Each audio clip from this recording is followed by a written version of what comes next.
Jay here, Stretford, Paddock. This is the one-on-one interview, and we're in Melbourne, and we're joined by our old friend, Jamie Jackson. I want to say old friend, I mean, we've been friends for a long time, not that you're old.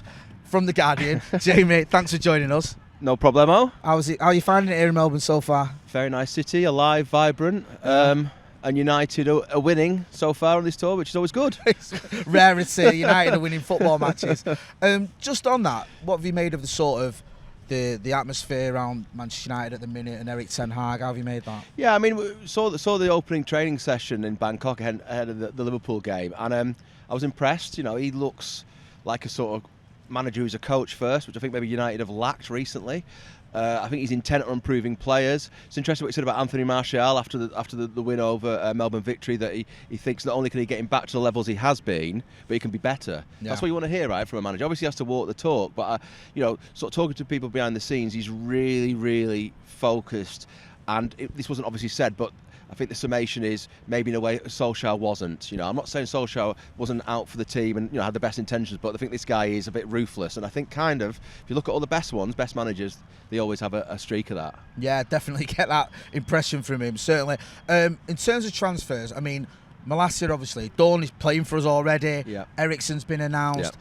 Martinez, at the time recording this, looks like it's pretty much done.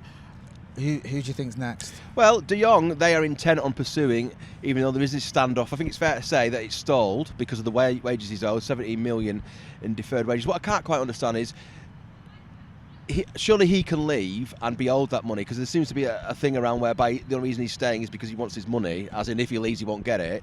So let's see how that resolves itself. In the end, they may have to walk away from it, but they're prepared to go beyond the start of the season, which is the 7th of August, obviously. I think it's Brighton at your place at Old Trafford. You've then got, 3 weeks left after that point. So from now, 5-6 weeks? I think, you could argue either way. Is he putting all his eggs in one basket? But they'll have a backup.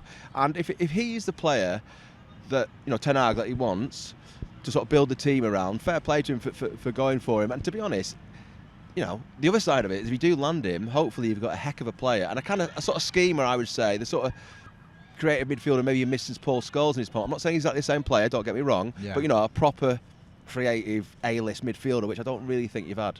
Would you think this is going to happen?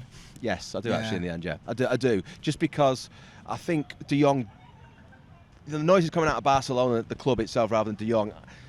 They're saying, we don't have to sell him. That's a bargaining thing. I think they want to get rid of him, and I think in the end, he'll know that. So why would he stay there? And I like the fact that Ten Hag has worked with him before. He obviously is open to coming to United. It's just a matter of whether this money thing will be resolved. As I say, I'm not quite sure why he can't just have an IOU, if you understand what I'm getting at. Maybe that's what will happen, or maybe there's some legal thing with regard to that I don't understand, but I think it will in the end. We're talking about the sort of midfield role, and Martinez, who I mentioned earlier, it looks like that's going to happen. Now, he's a centre-back by trade, but he can play in DM. There's talk that maybe he could be used as a DM for Manchester United. What do you think of that? Yeah, I looked up his numbers for Ajax and and his previous clubs, I think, in Argentina, and I think he has operated there, not just occasionally, but, on a sort of half-regular basis. So it's a good option to have as a DM, because I think maybe, Fred, McTominay, it's all a little bit, sometimes they play well, sometimes it's not so good. So it's a good option, but I think he's out and out a defender, and I think he's a sort of left-sided central defender. I think he's got a bit of grit and, let's say, nastiness in him, which maybe you're missing.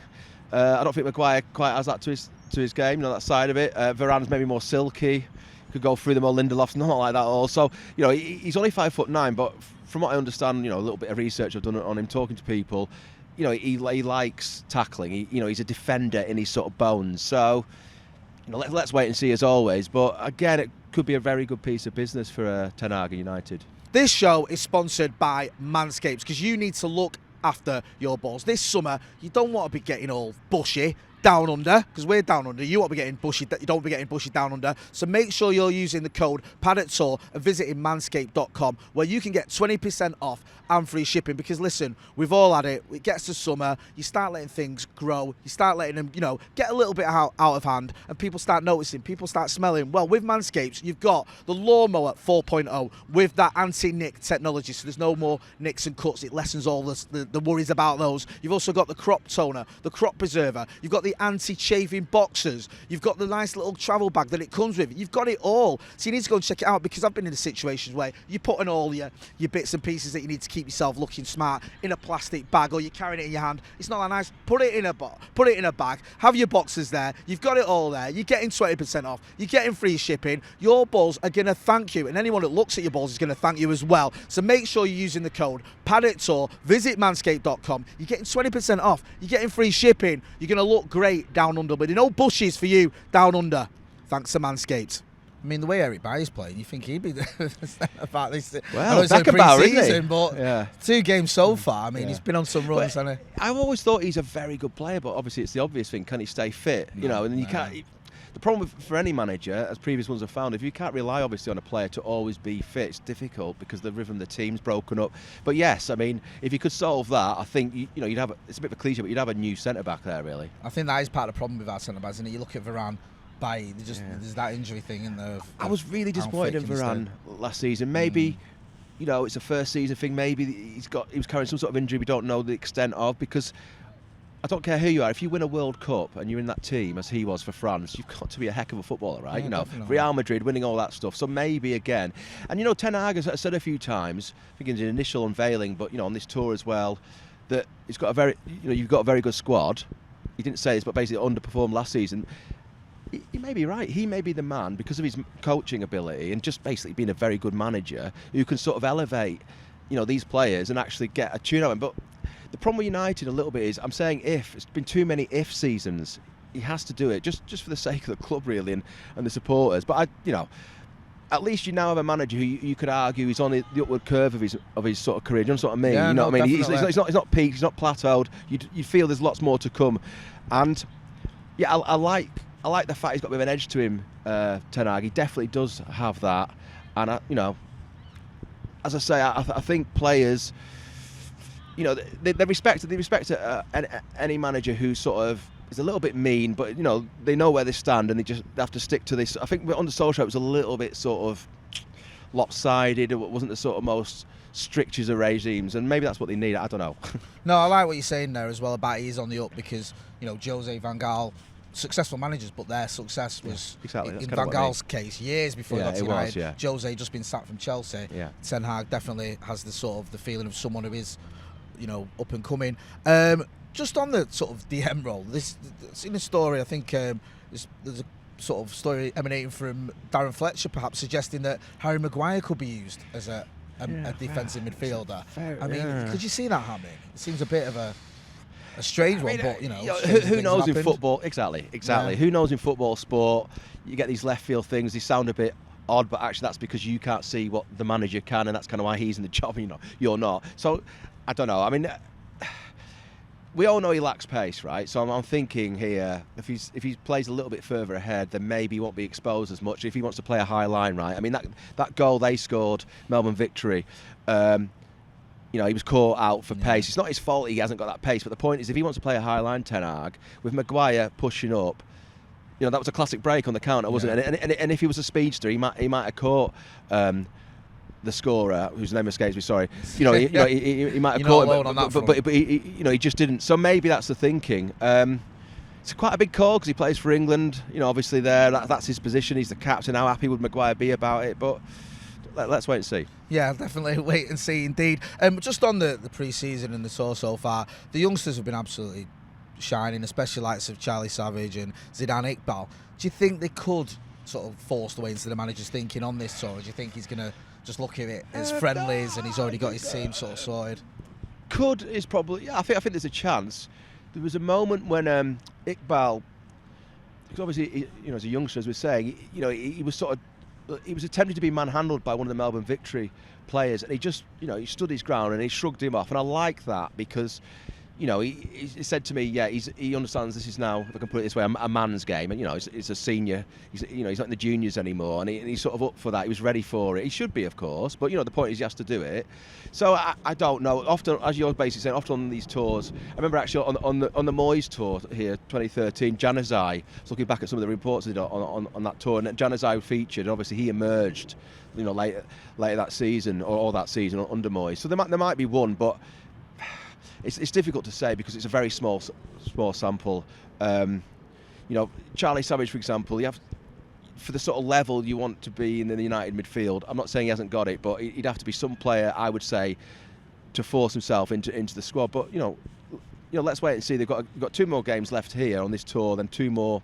One in Norway, obviously the first home game. So by then he will have had 6 matches. Ten Hag. By then, I think if these, you might. But by the sort of last couple of games, you might see his first 11 or sort of first, team squad being used. So if any of those players feature in any of those games, then that would be a good clue, maybe. What did you make? Just quick one on Marcus Rashford. Got a goal last night. Yeah. It might not seem a major thing to get a goal against, no disrespect to the Melbourne victory, but it's been a while on it since Marcus got on the score sheet, and he was one of the more experienced players in that second half team, or the most experienced player. Do you think that could do him a bit of good, just to get off the mark? Listen, I think we've all seen that he spent his summer before returning to pre-season honing himself. He almost looks like a sort of 200-metre Olympic champion sprinter now. What he's done with himself. So fair play to him. I mean, on the one hand, any professional should be doing that. Getting the most out of themselves. But he strikes me as, I don't know him at all, but he strikes me as an intelligent man. First off, and why I'm saying that is I think all the very best at anything are intelligent enough to look at themselves and say, right, what do I need to do to improve? Obviously had a shocker last season. I don't think anyone would argue. I mean, the whole team did. So yeah, I think there is definitely a player in there, but again, there has been too many ifs, buts and maybes about United over the past sort of 8 or 9 seasons since Ferguson left, obviously. Too many, maybe this season, maybe this season. So, again, he's going to get a chance, obviously. A bit like Martial, really.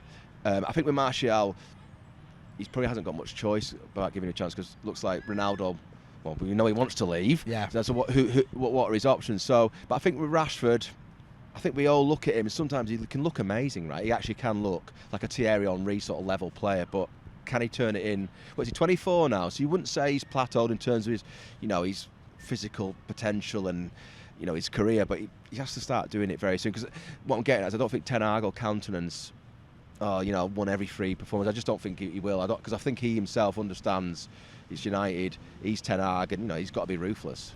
Yeah, no, I hear that. You mentioned Cristiano Ronaldo, of course. Yep. There's stories doing the rounds that he could be going, that Chelsea are in for him, that there's a club from Saudi Arabia, that he wants to leave. Erik ten Hag says, he's sticking by the statement that he spoke to him a few weeks ago and that he's not going anywhere. What do you make of all that? Do you think he's going to end up moving on this summer? I think his options are dwindling, right? Because he's turned down that Saudi club. Chelsea don't want him. I don't think Bayern do. I think you could go through all the top ones. He earns the thick end of 490k a week. All right, that will be reduced if he stays at United because the Champions League, not playing in it, it's sort of bonus. But I don't, who's taking him on that money?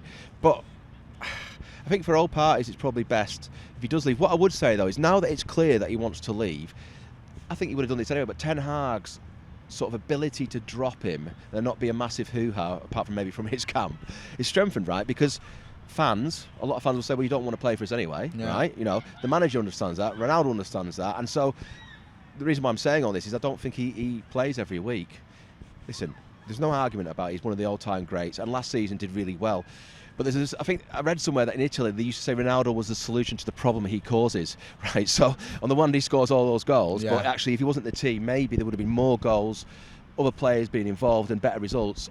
I tend to subscribe to that just because I don't think he hasn't got the physical ability to sort of, if you look at City, I know you don't want to mention City on this channel, but if you mention City, how they play, or Liverpool, or any top team, all players are like kind of total footballers to a certain extent. They can defend and press. Ronaldo just can't do that anymore. No, that's a fair shout. Just on the other end of the pitch, the goalkeeping front, because you've got obviously Dean Henderson's moved on. Tom Eaton was in goal last night. David De Gea, he's obviously, Ten Hag's number one. Yeah. But it does seem to be a little bit of a lack of experience there. If David De Gea's there, you're relying on Tom Eaton. Is that a concern? Do you feel like they want to bring in a keeper? We're linked with a couple of keepers. Do you think that could be an area where I'm very surprised. I'm very surprised he let Dean Henderson go because, all right, he wasn't successful, but he does have that. He's played for United a number of times, both in the Premier League and sort of other competitions. So you'd think they'd have someone lined up. I mean, Tom Eaton is a very, very good number 2 option, but you obviously at these big clubs, United being a massive one, you have 3 kind of, if you like, frontline keepers or keepers who can play first team football. So I think I'd suggest it'd be very light if they go into the season with just these 2 we're talking about, De Gea and Tom Eaton.